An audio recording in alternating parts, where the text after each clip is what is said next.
한 초등학교 국어 시험에 이런 문제가 나왔습니다. 불행한 일이 거듭 겹친다는 뜻의 사자성어는 무엇인가? 그러면서 두 글자와 두 빈칸이 힌트로 주어졌습니다. 그랬더니 한 아이가 이렇게 답을 적었습니다. 설사가또. 기가 막힌 답을 적었죠. 설사가 또 나온다는 거죠. 자, 어린아이에게 있어서 이것처럼 정말 불행한 일이 거듭 겹치는 게 어디 있겠습니까? 자, 그러면 이 사자성어의 정답은 무엇일까요? 바로 설상가상입니다. 풀이하면 눈 위에 서리까지 내려서 엎친 데 덮친 격이라는 뜻입니다. 우리가 살다 보면 불행과 고난이 겹쳐서 찾아올 때가 있습니다. 그때는 정말 숨쉬기도 힘들고 살아가는 게 사치스럽게 느껴질 정도로 너무나 고통스럽습니다. 오늘 성경 본문을 보면 예루살렘 교회 성도들도 그러했습니다. 우리 1절 앞부분을 보겠습니다. 사울은 스데반이 죽임당한 것을 마땅하게 여겼다. 그날에 예루살렘 교회에 큰 박해가 일어났다. 자, 우리가 지난주에 함께 나눴지만 신실한 믿음의 사람, 7명의 집사 가운데 한 사람인 스데반이 돌에 맞아 순교했습니다. 그리고 그것으로 끝나는 게 아니라 연이어서 예루살렘 교회에도 큰 박해가 찾아왔습니다. 박해는 조직적인 학대를 의미합니다. 단순히 한 사람 몇 정도가 아니에요. 엄청난 조직적인 세력을 동원해서 한 공동체를 능멸할 정도로 고통스러운 핍박을 우리가 박해라고 합니다. 자, 어떤 박해였냐? 사울을 비롯한 유대교 종교 지도자들은 마치 밟은 새고 나듯이 집집마다 찾아다니면서 예수 믿는 사람들을 색출해서 그들을 감옥에 잡아 넣었습니다. 우린 이 엄청난 고난을 마주한 예루살렘 교회 성도들을 보면서 우리 역시 인생에서 불행과 고난이 겹쳐올 때 이를 어떻게 대처할지 함께 생각해 보도록 하겠습니다. 첫째로, 반복되는 고난이 찾아올 때 우리는 고난을 성장의 도구로 사용해야 합니다. 고난을 성장의 도구로 사용해야 합니다. 자, 예루살렘 교회 성도들은 스데반이 순교하자 몹시 슬퍼하며 통곡을 했습니다. 그리고 그들은 그를 장사 지냈습니다. 그렇다고 해서 그들은 계속해서 슬픔에 빠져 있지 않았습니다. 연이어 엄청난 박해가 찾아왔기 때문에 그들은 예루살렘을 떠나 다른 곳으로 피신해야만 했습니다. 그러면 그토록 힘들고 고통스러운 고난에 직면한 상황에서 자, 그들이 어떻게 대처를 했는지 우리 4절 말씀을 같이 읽어보겠습니다. 시작. 그런데 흩어진 사람들은 두루 돌아다니면서 말씀을 전하였다. 자, 박해를 피해 유대와 사마리아로 흩어진 예루살렘 교회 성도들은 여러 마을을 두루 돌아다니면서 예수님의 복음을 전하기 시작을 했습니다. 그들은 슬픔과 고통 앞에 주저앉지 않고 다시 일어나서 스데반처럼 생명을 걸고 예수님의 복음을 전했습니다. 여러분, 고난 속에서 그들이 피신하는 것도 힘들 텐데 어떻게 그들이 가는 곳마다 두루 다니며 사람들을 만날 때마다 복음을 전할 수 있었을까? 우리 사도행전 1장 8절의 말씀을 같이 읽어보겠습니다. 시작. 그러나 성령이 너희에게 내리시면 너희는 능력을 받고 예루살렘과 온 유대와 사마리아에서 그리고 마침내 땅 끝때까지 이르러 내 증인이 될 것이다. 아멘. 이 말씀은 예수님께서 하늘로 승천하시기 전에 감람산에서 제자들을 불러 모아놓고 마지막으로 남기신 예언의 말씀입니다. 즉 제자들에게 성령이 내리시면 그들이 능력을 받고 이제 그들이 예루살렘을 벗어나서 온 유대와 사마리아와 마침내 땅 끝때까지 이르러 예수님의 복음을 전하는 증인이 될 것이라. 이것이 바로 예수님께서 제자들에게 말씀하신 마지막 예언의 말씀이었습니다. 놀랍게도 실제로 이 예언이 지금 이루어지고 있습니다. 어떻게요? 스데반이 순교하고 엄청난 박해에 교회에 찾아오자 흩어진 성도들이 유대와 사마리아를 두루 돌아다니며 복음을 전했기 때문입니다. 사실 예수님의 이 예언이 다른 것도 아니고 다른 방식이 아니라 이 고난이라는 방식을 통해서 이렇게 이루어질 것이라고 그 누가 상상이나 했겠습니까? 우리가 여기서 깨닫게 되는 놀라운 사실 하나가 있습니다. 그것은 아무리 큰 슬픔과 고통을 안겨주는 큰 고난이 찾아온다고 해도 그 자리에 주저앉지 않고 다시 일어나서 고난을 성장의 도구로 사용할 수 있다는 것입니다. 고난을 성장의 도구로 사용할 수 있어요. 그래서 존 맥스웰은 사람은 무엇으로 성장할 수 있는가라는 책에서 성장의 8번째 법칙을 고통이라고 소개하면서 이런 말을 합니다. 아프다, 아프다, 아프다. 그러니 나는 성장할 것이다. 아프니까 나는 성장할 것이라는 거예요. 그래요. 고통은, 고난은 성장의 도구입니다. 그래서 시편 119편 67절은 이렇게 말씀하고 있습니다. 같이 읽어볼까요? 시작. 고난당하기 전에는 내가 그릇 행하였더니 이제는 주의 말씀을 지키나이다. 아멘. 여러분, 고난이 찾아오셨습니까? 많은 것을 잃으셨습니까? 그렇지 않습니다. 하나님은 고난을 통해서 우리가 이전에 알지 못했던 놀라운 하나님의 말씀을 새롭게 깨닫게 하시고 새롭게 배우게 하셔서 우리의 인생을 더 아름답고 성숙하게 하십니다. 그러므로 여러분, 반복되는 고난 앞에 주저앉아 절망하지 말고 다시 일어나서 여러분의 신앙과 인격이 성장하는 기회로 삼으시기를 축복합니다. 또 둘째로, 반복되는 고난이 찾아올 때 우리는 고난 끝에 기쁨이 있음을 기대해야 합니다. 고난 끝에 기쁨이 있음을 기대하십시오. 사람들이 고난이 찾아오면 힘겨워하고 두려워하는 이유는 여러 가지 이유가 있지만 그 중에 하나가 뭐냐면 고난이 인생의 마침표라고 생각하기 때문입니다. 고난으로 내 인생이 끝난다고 생각한다는 것이죠. 여기가 끝이라고 생각하니까 두려운 거죠. 힘든 겁니다. 그러나 고난은, 잘 들으세요. 고난은 인생의 쉼표입니다. 고난은 인생의 쉼표예요. 그러면 고난이라는 쉼표를 지나면 마침내 마지막에는 어떤 결론이 기다리고 있을까요? 우리 8절을 같이 한번 읽어보겠습니다. 시작. 그래서 그 성에는 큰 기쁨이 넘쳤다. 지금 고난의 쉼표를 지나가고 있는 예루살렘 교회 성도들에게는 샘솟듯 솟아나는 넘치는 기쁨이 기다리고 있습니다. 그렇게 된 이유가 무엇인지 6절과 7절을 보겠습니다. 제가 읽어볼게요. 무리는 빌립이 행하는 표징을 듣고 보면서 그가 하는 말에 한 마음으로 귀를 기울였다. 그것은 귀신 들린 많은 사람에게서 악한 귀신들이 큰 소리를 지르면서 나갔고 많은 중풍병 환자와 지체 장애인이 고침을 받았기 때문이다. 자, 흩어진 성도들이 유대와 사마리아 지방에서 예수님의 복음을 전하기 시작을 하자 사람들이 처음 들어보는 그 복음에 귀를 기울이기 시작을 했습니다. 그러자 복음 안에 있는 능력이, 예수를 죽음에서 부활시킨 그 하나님의 능력이 귀신 들린 사람들 안에 들어가기 시작을 하자 그 귀신 들린 안에 들어있는 악한 영혼들이 크게 소리를 지르며 떠나갔다는 것입니다. 여러분, 복음의 능력에 이런 놀라운 큰 은혜가 있는 것을 믿으셔야 합니다.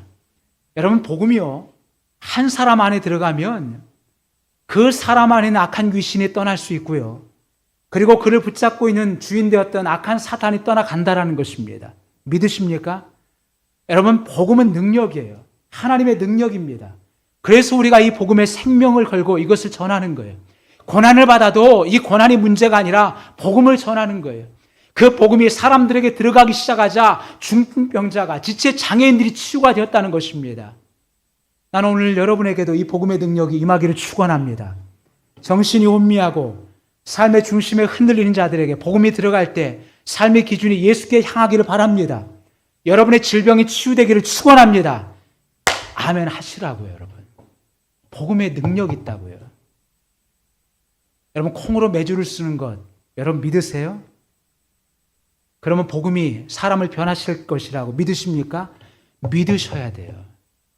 안 믿고 전할 수 없습니다. 안 믿고 전할 수 없어요. 이런 놀라운 능력이 사마리아에 나타났다는 거예요.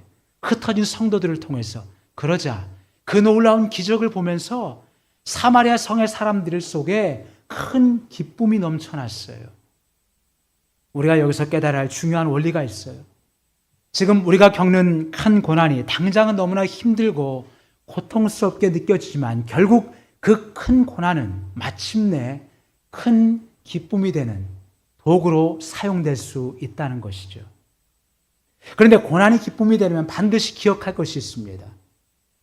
정신의학자 프레드릭 플렉이 쓴 회복 탄력성이라는 책과 심리학자 줄리어스 시걸이 쓴 역경과 시련을 극복한 승리자들이라는 책에 보면은 불행과 고난을 이겨낸 사람들에게는 왜 하필 나야? 라는 피해의식에 쩔지 않고 그것들을 거부한 채 주도적으로 앞으로 나가는 삶의 특징이 있었다라는 거예요.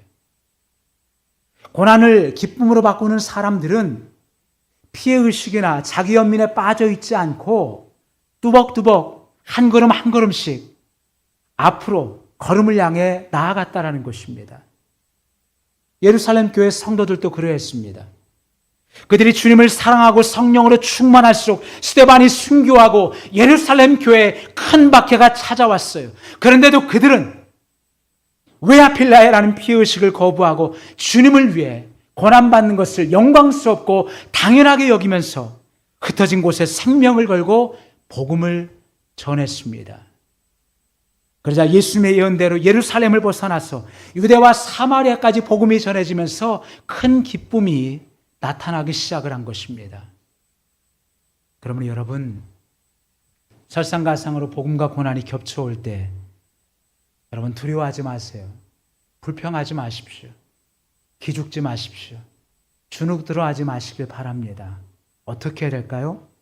우리가 주님을 위해 복음을 위해 겪게 되는 고난은 그 끝이 절망이 아니라 기쁨이기 때문입니다. 여러분, 고난의 끝은 기쁨이에요. 우린 지금 고난을 통과하고 있다면 마침내 여러분의 가정에, 여러분의 삶에 하나님 허락하신 기쁨이 예비되어 있을 것입니다. 또 셋째로, 반복되는 고난이 찾아올 때 우리는 인생의 주인이 하나님이심을 믿고 순종해야 합니다. 반복되는 고난이 찾아올 때 인생의 주인이 하나님이심을 믿고 순종해야 돼요. 여러분, 하나님은요, 당신의 뜻을 우리에게 늘 가르쳐 주기를 원하십니다. 성경에 보면 우리가 여러분 알겠지만 신학 용어 가운데 계시라는 게 있습니다. 계시. 사람들은 계시라는 말을 들으면 비밀한 것들만 생각을 하죠. 알 수 없는 것 정도로만 생각을 합니다. 그러나 계시는 커튼을 열어 젖힌다는 것입니다. 여러분, 커튼을 열어 젖히면 밖에 있는 창문을 통해서 빛이 들어오죠. 여러분, 하나님께서 계시를 주셨다는 것은 당신의 뜻을 널리 알리시겠다는 목적입니다. 하나님이 가장 원하시는 것은 뭐냐면 당신의 뜻을 사랑하는 자녀에게, 바로 여러분에게 알리는 거예요. 그래서 성경은요, 알 듯 모를 듯한 그런 말씀이 아니에요. 여러분이 다 알아먹을 수 있는 말씀입니다. 여러분이 깨닫고 이해할 수 있는 말씀이에요. 왜요? 그것은 바로 하나님의 계시이기 때문입니다. 믿으십니까? 그래서 여러분이 이 말씀을 깨닫고자 하고 하나님의 말씀을 듣고자 하고 하나님의 뜻을 알고자 하면, 그래서 여러분이 성경을 펼치면 계시인 그 하나님의 말씀이 커튼이 열어 젖히시듯이 여러분의 마음속에 빛이 들어오듯이 성령께서 마음에 들어오게 되면 하나님 말씀을 깨닫게 된다는 거예요. 하나님은 그렇게 날마다 하나님의 뜻을 여러분에게 알리기를 원하십니다. 그 하나님의 뜻이라는 것이 어떤 목회자나 특별히 기도 많이 하는 사람에게나 말씀을 많이 아는 사람만 아는 게 아니라는 거예요. 우리가 정말 하나님의 뜻을 알고자 하면 하나님은 언제든지 우리에게 당신의 뜻을 알려주십니다. 그런데 문제는 우리에게 고난이 찾아오면 우리는 그런 상황을 허락하신 하나님의 뜻을 도무지 받아들일 수 없고 알 수 없다면서 불평을 하고 혼란스러워합니다. 그러나 나니아 연대기의 저자이자 영문학자인 C.S. 루이스는 그 유명한 명저 고통의 문제라는 책에서 이런 말을 하죠. 고난은 귀먹은 영혼을 깨우는 하나님의 확성기다. 고난은 귀먹은 영혼을 깨우는 하나님의 확성기다.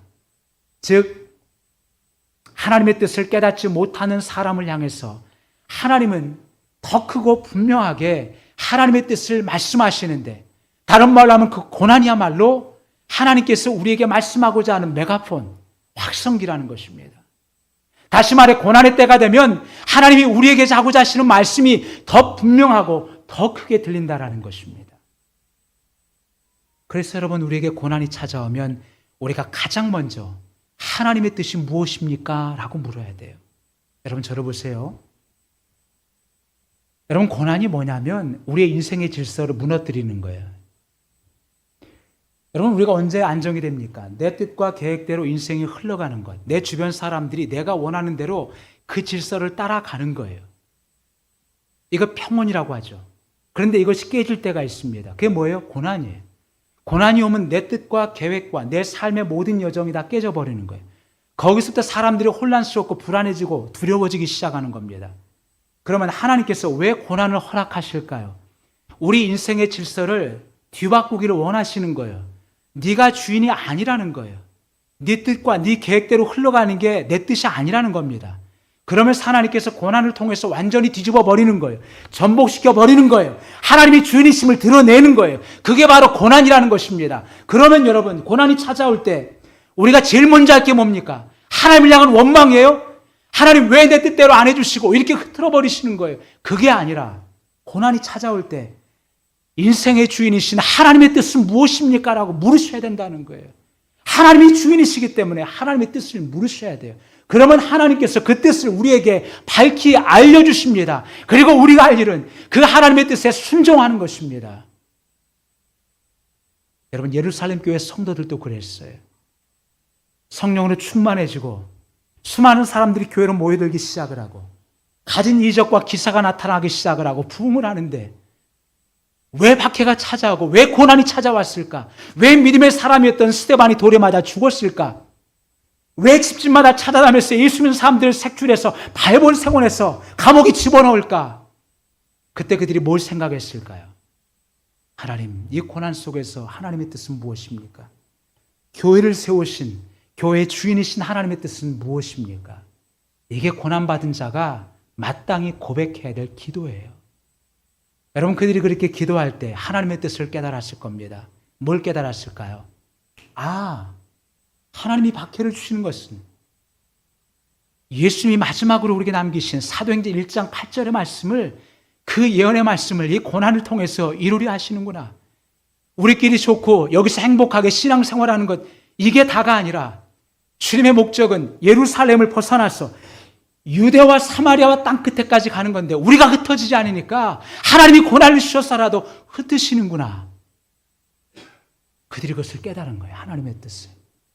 그래서 그들이 유대와 사마리아로 나가서 복음을 전하자 그들이 한 번도 경험해보지 못했던 놀라운 기쁨이 임했던 것입니다. 여러분, 그래서 순종이 중요한 거예요. 고난의 때 하나님이 주시는 계시의 말씀, 하나님의 말씀에 그대로 따라가는 게 중요한 거예요. 그런데 수많은 사람들의 문제는 뭡니까? 고난이 되면 더 마음이 강팍해져요.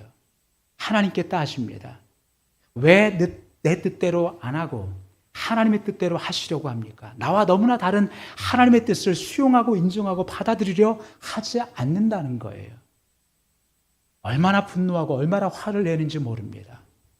이게 고난의 때가 되면 인생의 주인이 다 드러나는 거예요. 역경의 때가 되면 그 사람의 주인이 누구인지 드러나는 거예요. 하나님인지 자기 자신인지.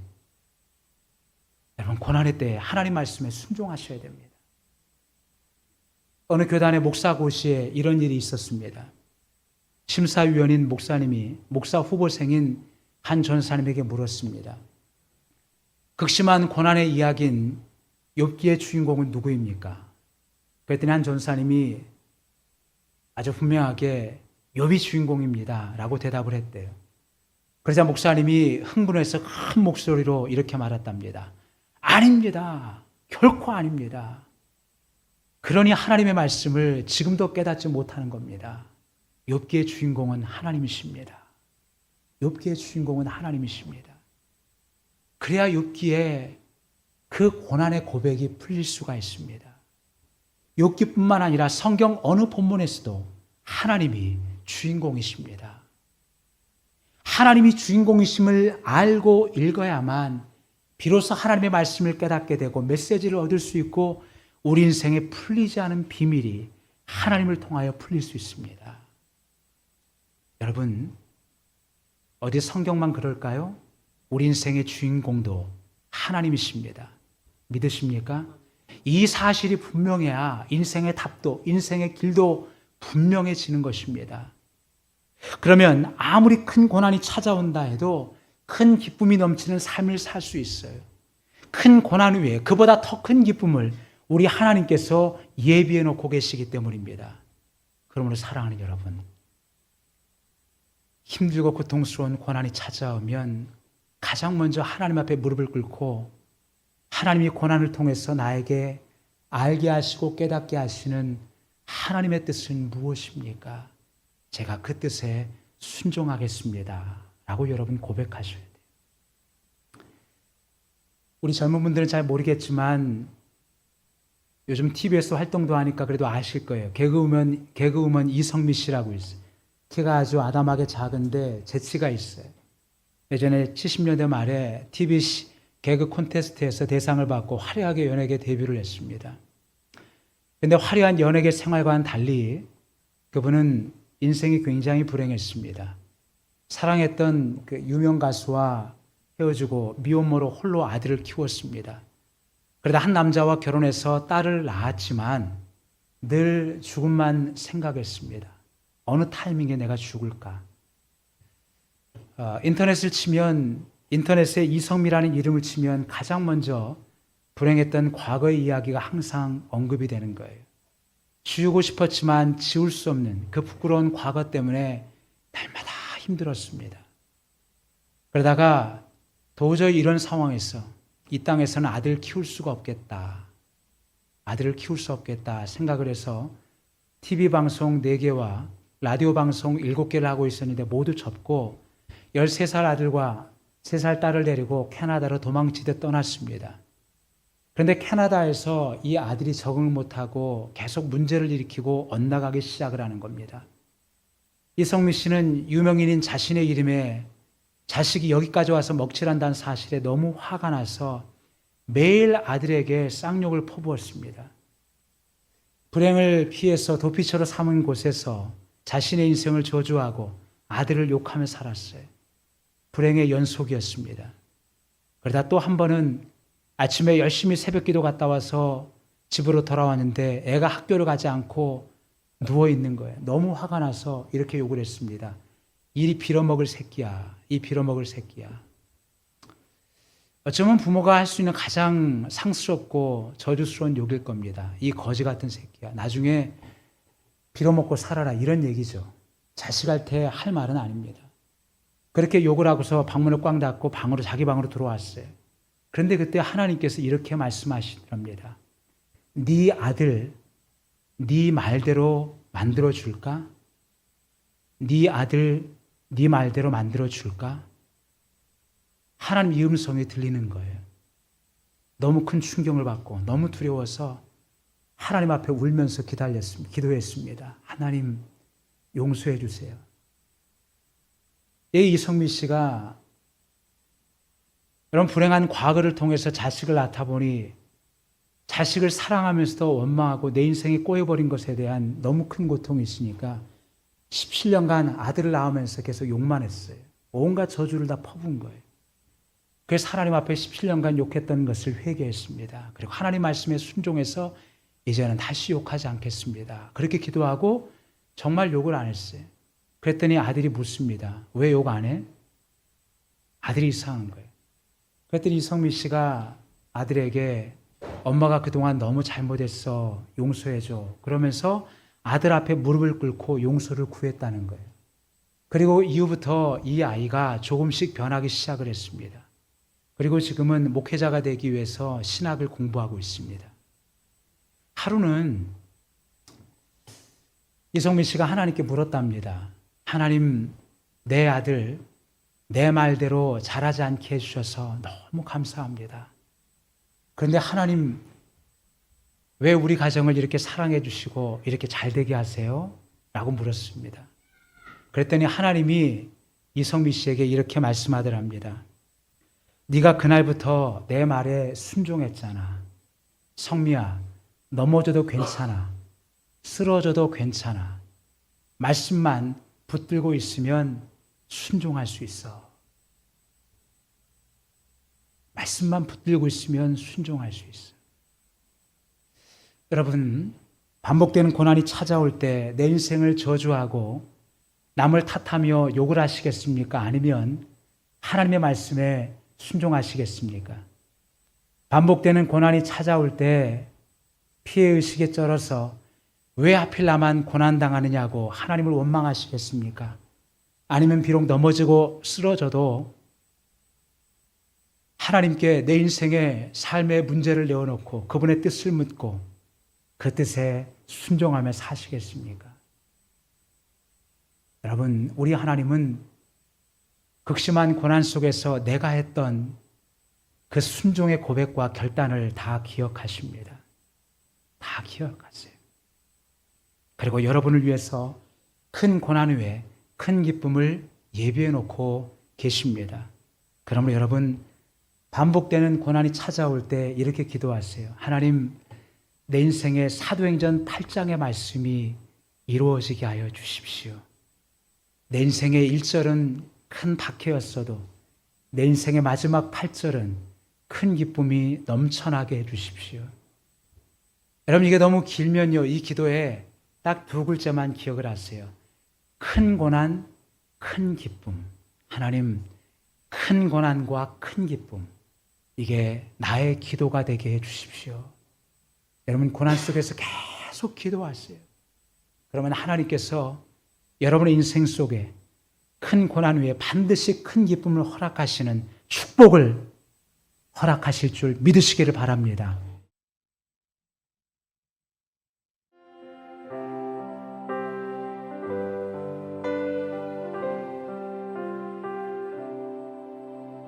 왜 나만 겪는 고난이냐고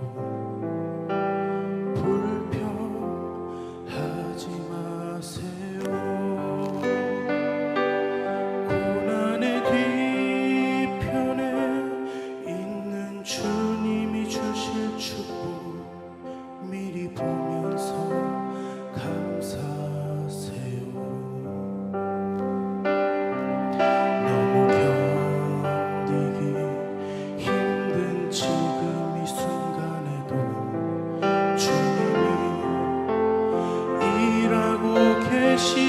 시잖아요.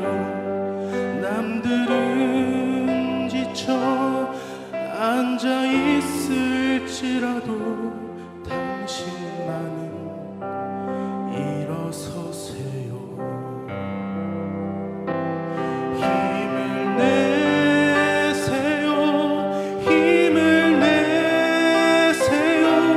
주님이 손잡고 계시잖아. 주님이 나와 함께함을 믿는다면 어떤 역경도 이길 수 있잖아요.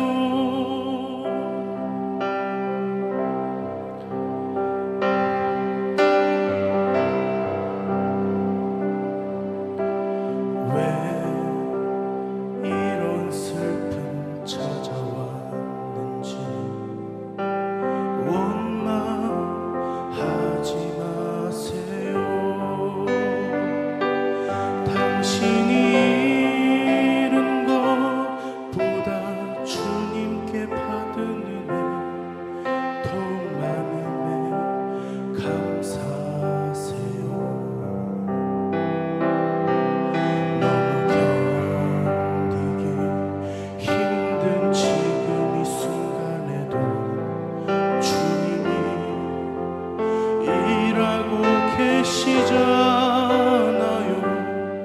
남들은 지쳐 앉아 있을지라도 당신만은 일어서세요. 힘을 내세요. 힘을 내세요. 주님이 손잡고 계시잖아요. 주님이 나와 함께함을 믿는다면 어떤 고난도 견딜 수 있잖아요. 힘을 내세요. 힘을 내세요. 주님이 손잡고 계시잖아요. 주님이 나와 함께함을 믿는다면 어떤 역경도 이길 수 있잖아요.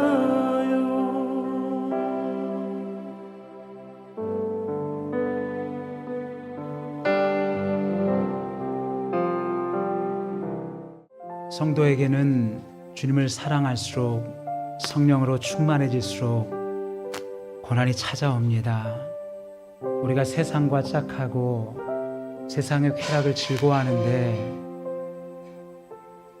고난보다는 쾌락을 느끼는 그 기분이 더 흥청망청할 거예요. 그러나 우리가 진짜 하나님을 믿는 믿음으로 살아보려고 하고 성령으로 충만해질수록 고난이 더 찾아옵니다. 왜 그럴까요?